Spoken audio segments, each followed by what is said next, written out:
Episode 3 के start में कोगा और निजिमा माई को गिफ्ट देते हैं और कहते हैं माई कॉन्ग्रेचुलेशन तुम्हारे न्यू जॉब के लिए। माई कहती है ये जॉब इतना भी ज्यादा बड़ा नहीं है, मुझे बस मेरे क्लाइंट्स को कंप्यूटर चलाना सिखाना होगा और हाँ नेक्स्ट वीकेंड मेरे पास और एक क्लाइंट होगा जिसको कि मुझे कंप्यूटर चलाना सिखाने जाना पड़ेगा और उस ट्रिप के दौरान मैं घर पर भी लेट आ सकती हूँ। ये सुनकर निजिमा थोड़ा सा उदास हो जाता है और कहता है तो फिर शायद इस बार हम सभी एक साथ मिलकर समर फेस्टिवल में नहीं जा पाएंगे। कोगा कहती है क्या फायर फेस्टिवल, इससे तो मुझे अपनी पुरानी बातें याद आ रही है। निजिमा कहता है पिछली बार जब हम गए थे तब काफी ज्यादा मजा आया था, लेकिन फायरवर्क्स जैसे ही खत्म हो गया था वैसे ही माई रोने लगी थी और कह रही थी कि वो नहीं जाएगी, वो और भी रहना चाहती है। माई कहती है अब ये ना बोलो, मुझे शर्म आ रही है, क्यों ना इस बार आप दोनों अकेले ही चले जाओ। कोगा कहती है मैं शायद नहीं जा सकती, मेरे पेरेंट्स घर पर होंगे। निजिमा कहने लगता है कोई बात नहीं, हम आसपास की किसी जगह पर चले जाएंगे, उससे हमें ज्यादा देरी नहीं होगी। और तभी माई अपने पेरेंट्स की तरफ देखने लगती है और अपने मन में सोचती है उस वक्त मैं वहाँ से नहीं जाना चाहती थी क्योंकि मैं चाहती थी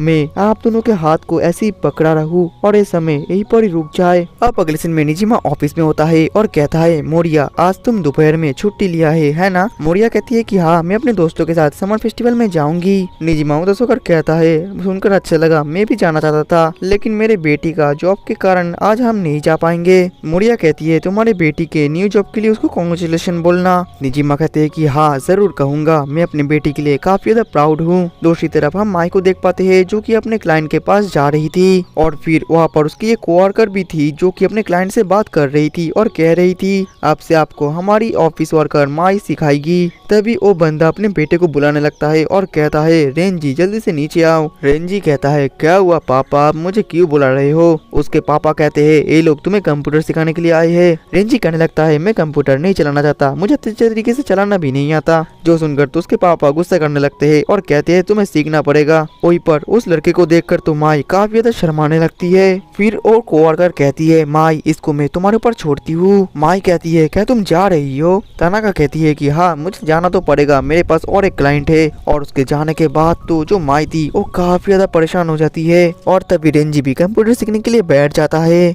माई काफी ज्यादा एम्बरेस फील कर रही थी लेकिन वो क्या ही कर सकती है, जिसके बाद वो जैसे जैसे करके उसको सिखाने लग जाती है। अब अगले समय शाम हो जाता है और माई घर की तरफ आ रही थी और अपने मन में कह रही थी कि उस बंदे को सिखाने में तो मुझे काफी ज्यादा दिक्कतें आई। वो पूरा समय अपना मुंह बनाकर बैठा था, क्या वो कुछ सीख भी पाया होगा। जिसके बाद वो कोगा को कॉल लगाती है। कोगा कहती है क्या हुआ। माई कहती है मैं बस ऐसे ही आपकी आवाज को सुनना चाहती थी, आज मुझे काफी ज्यादा दिक्कतें हुई उस बंदे को वो सिखाने के लिए। कोगा तो उसको सहारा देती है और कहती है कुछ नहीं होगा, वो जल्दी सीख जाएगा, तुम भी थोड़ा सा सब्र करना, मुझे पता है कि तुम अपने काम को अच्छे तरीके से जरूर करोगी, तुम चीयर अप हो जाओ। तो इस वजह से क्यों ना हम दोनों फायरवर्क्स देखने के लिए चले। माई को सुनकर काफी ज्यादा अच्छा लगता है मगर वो कहती है आपके पेरेंट्स का क्या। कोगा कहती है लगता है मेरे पेरेंट्स आज लेट आने वाले हैं, इसी मौके का फायदा उठाते हैं, चलो। दूसरी तरफ निजिमा का काम खत्म हो जाता है और घर की तरफ जा रहा था। वहीं पर हम मोरिया और उसके दोस्त को भी देख पाते हैं जो कि समर फेस्टिवल के देखने के लिए जा रहे थे, लेकिन तभी उन लोगों को निजिमा के साथ मुलाकात हो जाता है और फिर निजिमा और मोरिया तो आपस में बात करने लग जाते हैं। ये देखकर मोरिया का दोस्त अपने मन में कहती है तो शायद यही वो बंदा है जिसके बारे में मोरिया हमेशा बात किया करती थी। जिसके बाद वो निजिमा के पास जाती है और अपना इंट्रोडक्शन देती है, कहती है मेरा नाम किकुची है, क्या आप हमारे साथ ज्वाइन करना चाहोगे। ये सुनकर तो मोरिया और निजिमा दोनों ही काफी ज्यादा हैरान हो जाते हैं। अब अगले दिन में वो सभी एक साथ फायर फेस्टिवल देखने के लिए पहुंच जाते हैं। किकुची कहती है मैं कुछ ड्रिंक्स लेकर आती हूँ, तुम दोनों यहीं पर ही बैठो। मोरिया काफी ज्यादा परेशान होकर कहता है नहीं नहीं मैं भी तुम्हारे साथ आती हूँ, निजिमा सन आप यहाँ पर अकेले बैठिए। और फिर जूस लेने के वक्त मोरिया कहती है आखिरकार तुमने निजिमा सन को क्यों इन्वाइट किया। किकुची कहती है कि इसमें कोई प्रॉब्लम है। मोरिया कहती है कोई प्रॉब्लम नहीं है। किकुची कहती है तो फिर शांत हो जाओ, मुझे देखकर अच्छा लगा कि तुम लड़कों के साथ भी अच्छे तरीके से घुल मिल पा रही हो और तुमने मुझे इस बंदे के बारे में काफी कुछ बताया है भी है, इसलिए मैं इसके बारे में थोड़ा सा क्यूरियस थी। ये बंदा थोड़ा बूढ़ा है लेकिन देखने में अच्छा है और कैरेक्टर भी ठीक है, तुम्हारे साथ इसका मैच अच्छा होगा। मोरिया तो शर्मा जाती है और कहती है तुम्हें क्या बोल रही हो, हम दोनों का रिलेशन वैसा नहीं है, हम दोनों बस लंच बडीज है। किकुची तो ये सुनकर काफी ज्यादा कंफ्यूज हो जाती है। दूसरी तरफ जो निजिमा था वो अकेला बैठा हुआ था और कह रहा था वो दोनों आने में काफी ज्यादा समय लगा रहे हैं। तभी वहाँ पर कोगा आ जाती है और कहती है निजिमा तुम यहाँ पर क्या कर रहे हो। निजिमा कहने लगता है क्या तुम यहाँ पर अपने फैमिली के साथ आए हो। कोगा बोलते है कि नहीं, माई भी कुछ ही देर में यहाँ पर आने वाली है। निजिमा कहता है मैं बस आ ही रहा था, तब मुझे कुछ कोवर्कर्स मिल गए जिस वजह से वो मुझे यहाँ पर लेकर आए, लेकिन लगता है हम लोगों का फेट लाल धागे से बंधा हुआ है, क्योंकि मेरी बीवी रिबॉर्न होने के बाद भी हम एक साथ ही शायद फायर फेस्टिवल देख पाएंगे। ये सुनकर कोगा गुस्सा हो जाती है और कहती है पब्लिक में मुझे अपना बीवी बोलना बंद करो। तभी फायरवर्क्स चलना शुरू हो जाता है, जिसके बाद वो दोनों उस फायरवर्क्स को देखने लगते हैं और ये देख तो है वो दोनों थोड़ा सा खो भी जाते हैं। मगर तभी वहाँ पर मोरी आ जाती है और कहती है निजिमा आखिरकार आपके साथ ये छोटी बच्ची कौन है। निजिमा कहने वाला था कि ये मेरी वाइफ है, उससे पहले कोगा उसको एक जोरदार लात मारती है और बीच में कहती है ये मेरे निजिमा अंकल है, आप जरूर उनके कोवर्कर होंगे, आपसे मिलकर अच्छा लगा, मेरे अंकल का आप लोग ध्यान रखना। जिसके बाद वो तीनों एक साथ बैठकर फायरवर्क्स देखने लगते हैं। निजिमा कहता है मोरिया मुझे माफ कर देना इस छोटी बच्ची के लिए। मोरिया कहने लगती है कोई बात नहीं और फिर वो कोगा को खाना भी खाने के लिए बोलती है। कोगा अपने मन में कहने लगती है कि ये लड़की तो काफी ज्यादा अच्छी है, वेल मैनर्ड है और अच्छा बिहेव भी करती है। सबसे बड़ी बात ये तो निजिमा को पसंद करती है, लेकिन एक वाइफ होने के नाते मुझे इसमें खुशी नहीं होना चाहिए। जिसके बाद वो कहती है मैं जाकर माई को लेकर आती हूँ और फिर वहाँ से चली जाती है। और फिर कोगा माई को ढूंढने के लिए चली जाती है, लेकिन उसको माई कहीं पर भी नहीं मिलती। दूसरी तरफ जो माई थी वो तो दूसरे रास्ते से आ रही थी और जो मोरिया थी वो कह रही थी तुम्हारी बेटी भी यहाँ पर आएगी, इसलिए हमें जगह बनाना चाहिए। और फिर वो खड़ी होकर साफ करने की कोशिश करने वाली थी, लेकिन तभी उसका पैर कैन में पड़ने की वजह से वो नीचे गिरने लगती है।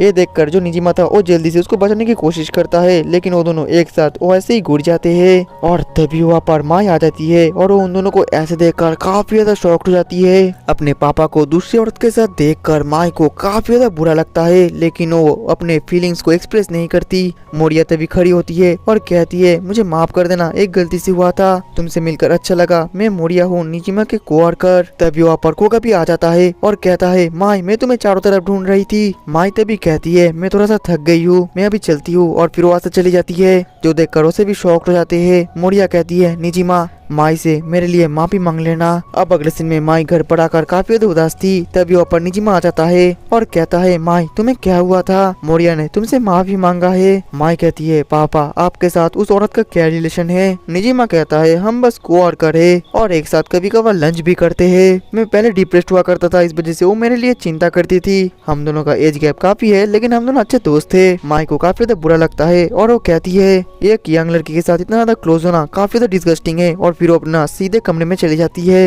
ये देखकर निजिमा को कुछ भी समझ में नहीं आता। तभी कोगा कहती है माई और हम तीनों बचपन से एक साथ रहा करते थे, बचपन से माई हम दोनों का काफी ज्यादा क्लोज थी, लेकिन 10 साल हम तीनों एक साथ नहीं रह पाए। अचानक से मेरी बॉर्न हुई और फिर से एक साथ रहने लगी, इसलिए माई नहीं चाहती कि हम तीनों के बीच में कोई और एंटर करे। ये सुनकर निजिमा को समझ में आता है और वो कहता है लेकिन मोरिया गलती से मेरे ऊपर गिर गई थी। कोगा कहती है माई भले ही कितनी भी बड़ी क्यों ना हो गई, वो हमारे लिए अभी भी बच्ची है। जिसके बाद वो माई को मनाने के लिए जाने वाली थी, लेकिन अचानक से तभी रुक कर कहती है सब कुछ ठीक है, लेकिन निजिमा तुमने माई के साथ बिल्कुल भी अच्छा नहीं किया था। इन 10 साल माई को काफी ज्यादा लोनली फील हुआ था। मेरे डेथ से तुम दोनों इतना ज्यादा डिप्रेस्ड थे कि एक दूसरे के ऊपर ध्यान ही नहीं दे रहे थे। खास करके तुम निजिमा, तुम्हें तो पता ही नहीं था कि तुम्हारे एक लड़की भी है। मुझे माफ कर देना, क्योंकि एक डेड पर्सन अब ऐसे बोल रही है। वही पर ये सब सुनने के बाद तो निजिमा को मानो आंखों खुल जाता है। और फिर जो कोगा थी वो माई के पास चली आती है। माई कहती है मुझे माफ कर देना, मैंने कुछ ज्यादा ही बकबक कर दिया था। कोगा कहती है कोई बात नहीं, मैं तुम्हारे फीलिंग्स को समझ सकती हूँ, तुमने बिल्कुल ठीक किया।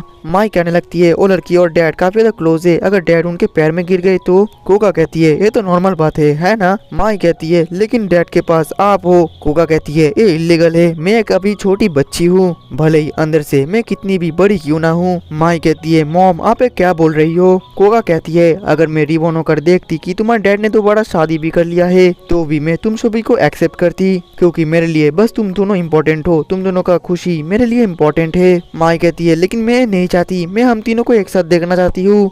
मैं हम तीनों को एक साथ चिरिश करके रखना चाहती हूँ। वहीं पर बाहर निजिमा ये सब कुछ सुन रहा था और ये सब सुनने के बाद तो वो काफी ज्यादा हैरान हो जाता है। वहीं पर जो माई थी वो तो ये सब कुछ बोलते हुए रो रही थी। तभी निजिमा बुलाता है, क्या तुम दोनों थोड़ी देर के लिए बाहर आ सकते हो? और फिर बाहर हम देख पाते हैं कि निजिमा कुछ लिखता है। कोगा कहती है, क्या एक मैरिज रजिस्ट्रेशन सर्टिफिकेट? निजिमा कहता है, ये मैंने बनाया है, अभी तो हम सभी लीगली एक स्ट्रेंजर से। मैं चाहता हूँ कि हाँ तुम दोनों इसको फिलअप करो ताकि हम तीनों एक फैमिली बन सके। और निजिमा ये भी कहता है कि मुझे माफ कर देना क्योंकि मैंने इतना बड़ा कांड कर दिया और मुझे पता भी नहीं चला, लेकिन मैं चाहता हूँ कि तुम दोनों ही मेरे ऊपर विश्वास करो, मैं कोई भी गलत काम नहीं करूंगा। और माई मुझे तुम प्लीज पर्सनली माफ कर देना क्योंकि मैंने तुम्हारे दिल को चोट पहुंचाया है, और मुझे इसलिए भी माफ करना क्योंकि मैं एक अच्छा पापा नहीं बन पाया। माई तो रोने लगती है और कहती है, पापा आपको माफी मांगने की कोई जरूरत नहीं है। जिसके बाद वो दोनों उस फॉर्म को फिलअप कर देते हैं। निजिमा कहता है, अब से हम लीगली एक फैमिली है, अब हम तीनों अपना क्वालिटी टाइम बहुत ही अच्छी तरीके से स्पेंड करेंगे। और फिर कोगा वहाँ से चली जाती है।